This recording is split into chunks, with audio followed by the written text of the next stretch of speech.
could happen on anyone.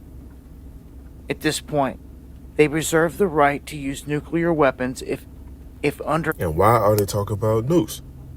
So I ain't gotta play this whole video. I just want to play that little part right there. Why are they talking about nukes? Because it's part of biblical prophecy. Even though Esau have an agenda, the Most High has the ultimate agenda.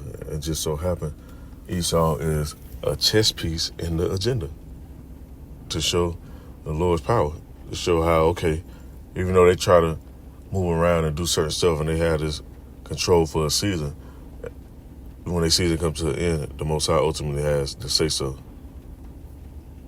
Now, go to this precept real quick. Book of Luke, chapter 21, verse 9, it says, "But when you should hear wars and commotions, be not terrified, for these things must first come to pass, but the end is not by and by." And we supposed to hear this stuff. We supposed to see this stuff. We're supposed to be paying attention to this stuff. You got a lot of events going on the earth right now that have people like thrown off. But the stuff that really matter right now is these prophecies, man. Putting your faith and trust in Yahweh Shah. Because that's the only way you're going to be able to escape this judgment that's going to take place and sweep the earth. Now, I got this one video queued up. I'm going to end this off with that. The book of 2 Peter mentions what manner of persons are you to be. Hey, man, knowing this can happen, they said, what would you do if World War III started? This is going to happen in the sky. That's why the scripture mentioned they should spare no arrows.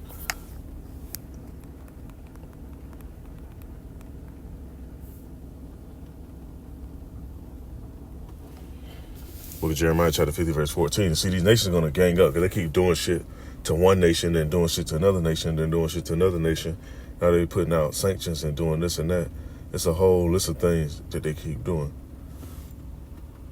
The book of Jeremiah, chapter 50, verse 14, it says, "Put yourselves in array against Babylon round about, all you that bend the bow. Shoot at her, spare no arrows, for she has sinned against the Lord." And these heathen, they're not going to spare no arrows. They ready to use that shit. They ain't just buy that and invest in that for no reason. They ready to let it go.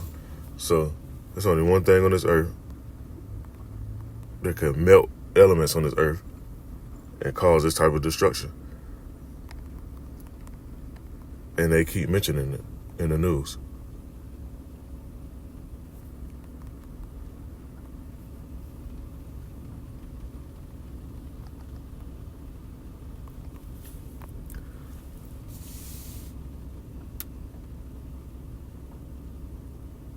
Book of 2 Peter chapter 3 and verse 11 says, "Seeing then that all these things shall be dissolved, what manner of persons are you to be? And all holy conversation and godliness." Because you want to be one of the ones on the earth when the Most High look down, or he send his angels down to give account of what's going on and who's who of the elect and so on and so on. Hey man, you want a good report. You want to be judged in a balanced manner. You want to be a vessel for honor, not a vessel to dishonor, because when that judgment take place, man, you say for in 1 hour, Babylon gonna be brought to naught. It take 30 minutes from nukes to reach that part of the earth, and 30 more minutes for it to hit ground zero over here and spread out like a lake of fire. And that's what's gonna happen, man. There's one more precept I wanted to get. Hold on, give me 1 minute.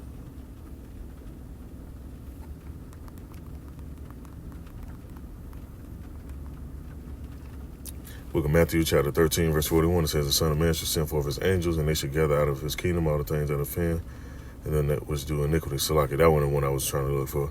It was this one right here.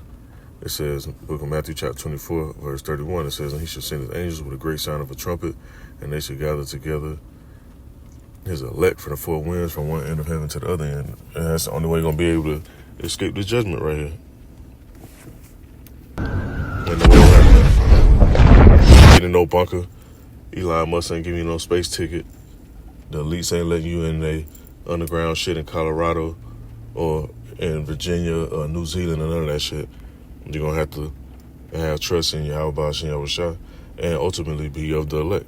And when people look up, see, they left one part out of this video. This going to be going on. But in the midst of this going on, the chariot is going to be sitting. And you're going to have certain people get beamed up.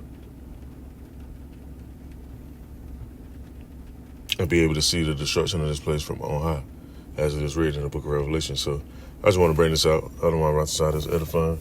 Call on y'all by Shalom. Shalom.